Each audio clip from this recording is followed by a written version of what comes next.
un très grand honneur pour l'Agence française de développement de participer aujourd'hui à cette cérémonie de signature. Et je voudrais partager avec vous 5 chiffres qui, à mon sens, permettent de caractériser à la fois l'ambition de ce projet aujourd'hui,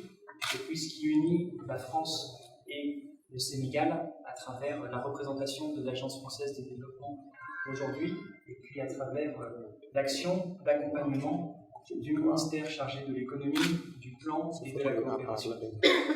Alors ces 5 chiffres, c'est d'abord l'ambition de ce projet, 120 millions d'euros. C'est un montant extrêmement significatif, c'est un montant qui démontre aussi toute l'ampleur du chantier qu'il y a à réaliser pour réhabiliter la baie de Han. Et la baie de Han, un deuxième chiffre à avoir en tête, 1970, c'est l'année au cours de laquelle elle était considérée comme l'une des plus belles baies au monde, à travers la qualité de ses plages, la qualité de ses paysages et la qualité de la mer présente au bord de la ville de Dakar. Et aujourd'hui, on le sait tous, alors je ne suis moi-même jamais allé, mais j'ai vu quelques photos, que la tâche est immense pour pouvoir reconstituer ce qu'était la baie de Han en 1970. Troisième chiffre, c'est ce montant de 14 millions d'euros que la Commission européenne confie à l'Agence française de développement et que l'Agence française de développement elle-même confie au ministre chargé de l'économie, du plan et de la coopération pour engager des travaux de réhabilitation de la baie de Han. Et ceci nous amène au 4e chiffre, qui est plus de 10 ans.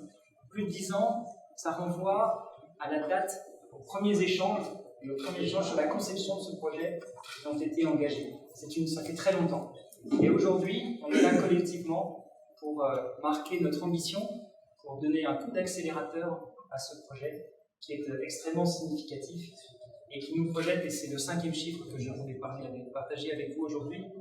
qui nous projette, qui fait référence à l'histoire de la France et de l'Agence française de développement avec le Sénégal. Nous avons fêté l'année dernière les 75 ans de présence de l'Agence française de développement au Sénégal, et j'espère que nous continuerons à être présents au cours des années à venir. Et ce chiffre vient illustrer l'histoire et la profondeur des liens qui nous unissent et la profondeur de l'ambition de travail de terrain que nous menons.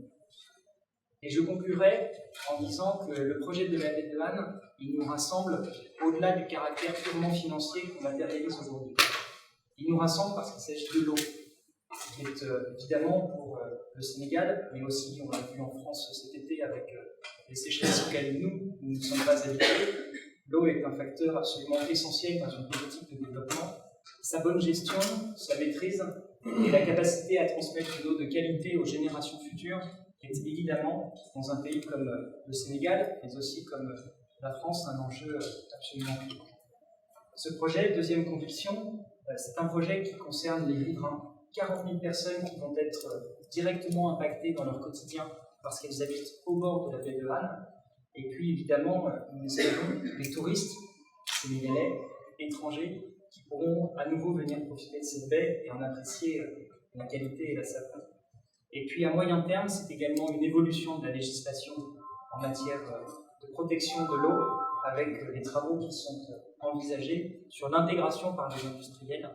dans leurs usines de mécanismes permettant de rejeter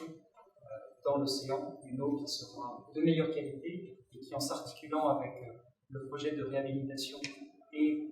de la mise en place de stations d'épuration pour traiter à long terme les eaux qui sont rejetées, permettra de donner toute sa qualité à ce projet. Voilà, nous y travaillons avec ardeur, nous continuerons à le faire bien évidemment, avec la Commission européenne, représentée ici par l'ambassadrice pour l'Union européenne, que je remercie énormément pour nous accompagner aujourd'hui dans ce projet, avec la France, représentée aussi par la secrétaire d'État auprès du ministre de l'économie et des finances, dont l'engagement est absolument décisif pour permettre à l'AFD d'agir sur le terrain, et puis avec vous, monsieur le ministre, vous avez fait le choix de la France pour ce partenariat et pour lequel nous vous remercions.